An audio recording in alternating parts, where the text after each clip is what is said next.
ಹೊರಗಿನ ಸಹವಾಸ, ಆಕೆಗೆ ಮಾತು ಕೊಟ್ಟು ಮಾಡಿದ್ನ ಮೋಸ.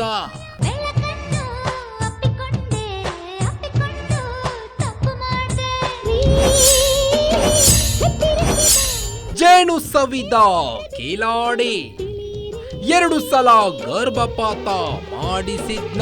ನೀನು ತಾನೇ ಆಸೆ ತಂದೆ, ನೀನು ಯಾಕೆ ಜೇನು ತಿಂದೆ?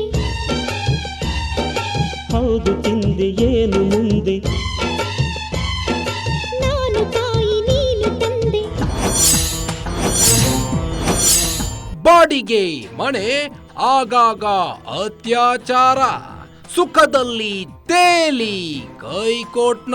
ಪ್ರೇಮದ ಚಪಲ ಎಲ್ಲ ಕಳಚಿದ್ಲ ಮಡೆನೂರು ಮಣು ಮುಖವಾಡ, ಅರೆಸ್ಟ್ ಆಗಿದ್ಯಾಕೆ? ಜೇನು ಸವಿದ ಮಣು. ಇದೆಲ್ಲ ಬೇಕಿತ್ತ?